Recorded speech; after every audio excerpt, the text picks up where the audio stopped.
You are watching Grace Television.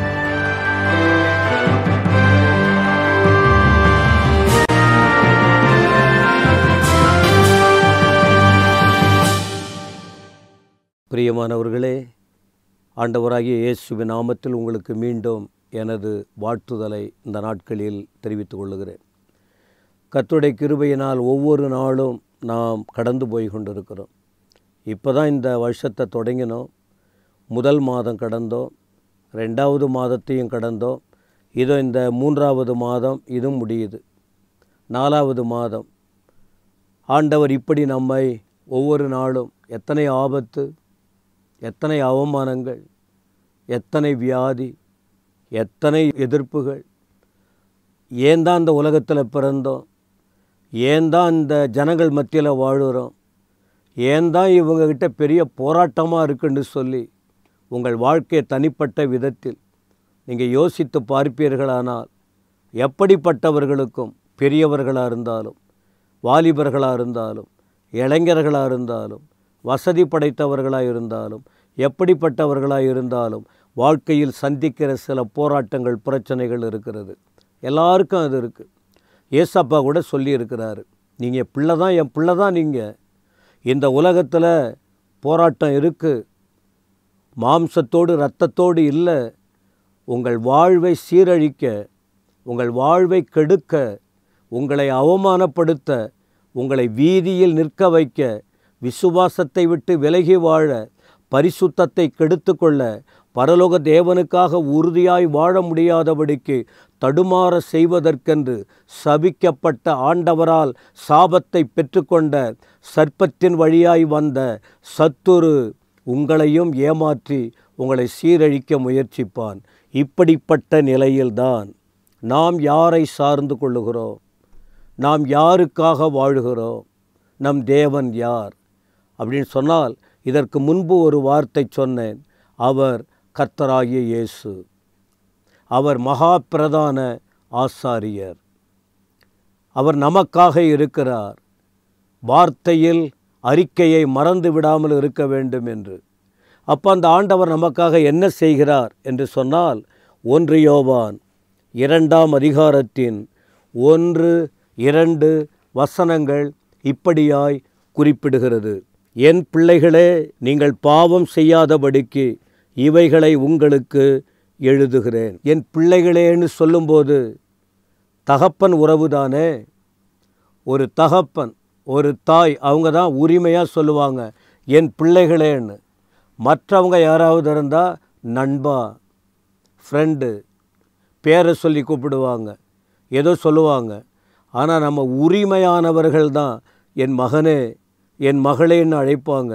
அப்போ ஆண்டவர் என்ன சொல்கிறாரு, என் பிள்ளைகளே சொல்லிட்டு, நீங்கள் பாவம் செய்யக்கூடாதுப்பா, நீங்கள் பாவம் செய்யக்கூடாது. பாவம் செய்ய பல வழி இருக்குது. பாவம் என்பது பரிசுத்தத்தை கெடுக்கின்ற ஒன்று. பாவம் என்பது பதற வைக்கிற ஒன்று. பாவம் என்பது மனதை மனமடிவாக்குகிற ஒன்று. பாவம் என்பது தேவனை விட்டு பிரிக்கும் செயல். பாவம் என்பது சமாதானத்தை கெடுப்பது. பாவம் என்பது வழிதப்பி வாழக்கூடிய வாழ்க்கை. பாவம் என்பது மற்றவங்களை மதிக்க வைக்காது. பாவம் என்பது மற்றவர்கள் சொல்கிற வார்த்தை ஏற்றுக்கொள்ளவே முடியாது. அதுதான் பாவம். அப்போ அப்படிப்பட்ட நீ பாவம் செய்யக்கூடாது. ஏன் பிள்ளை இல்லையா? நீ என்னுடைய மகன், நீ என்னுடைய மகள். நீ பாவம் செய்ய வேணாம். அதனால்தான் நீ செய்யாதபடிக்கு தான் இவைகளை உங்களுக்கு எழுதுகிறேன். தகப்பன் ஸ்தானத்தில் யோவான் என்ற அனுபவமுள்ள, தேவனால் வழிநடத்தப்பட்டு வந்ததான யோவான் அப்போஸ்தலன்தான் இந்த வார்த்தையை குறிப்பிடுகிறார். ஏன் அப்படின்னா, ஒருவேளை ஒருவன் பாவம் செய்தால், பாவம் செய்கிற உலகத்தில் தான் இருக்கிறோம். ஏற்கனவே நாம் பிறப்பே பாவம்தான். சங்கீதம் 51 படிக்கிறோம், நான் துர்க்குணத்தில் உருவானேன், என் தாய் என்னை பாவத்தில் கற்பந்தரித்தாள். வசனம் தெளிவாக சொல்லுது, நம்ம பிறக்கும்போதே பாவிகள் தான். அதில் யாரும் பிறக்கும்போதே குழந்தைங்க ஒரு பாவம் அறியலை, உண்மைதான். பாவம்னா குழந்தைக்கு தெரியாது. கோபம்னா குழந்தைக்கு தெரியாது, பாவம் அதுக்கு தெரியாது. ஆனால் நம்ம பிறக்கும்போதே பாவிகள் என்று வேதம் சொல்லுகிறது. அப்போது ஒருவன் பாவம் செய்வானானால் தெரிந்தே, ஒரு குறிப்பிட்ட நாள் வந்த பிறகு, வளர்ந்த பிறகு, தெளிவடைந்த பிறகு, கொஞ்சம் ஞானம் கிடைத்த பிறகு நீ பாவம் செஞ்சின்னா என்ன நடக்குது தெரியுமா? ஒருவர் கண்ணீரோடு ஜெபம் பண்ணிக்கிட்டு இருக்கிறாரு, பரிந்து பேசி கொண்டு இருக்கிறார். இதான் அட்வொகேட், குற்றவாளிக்காக பரிந்து பேசுகிறவர். யார் அவர்? குற்றமில்லாதவர். தவறு செய்தவர் தவறு செய்தவனுக்கு உதவி செய்ய முடியாது. ஒரு பலவீனமானவன் பலவீனமானவன் பலவீனனுக்கு உதவி செய்ய முடியாது. ஒரு பலமாய் இருக்கிற ஒருவர் தான் பலவீனமாய் இருந்தால் அவர்களை அனுசரிக்க முடியும், தூக்கிவிட முடியும், உற்சாகப்படுத்த முடியும். ஆண்டவர் இயேசு கிறிஸ்து ஒரு பாவமும் அறியாதவர், ஒரு குற்றம் புரியாதவர்.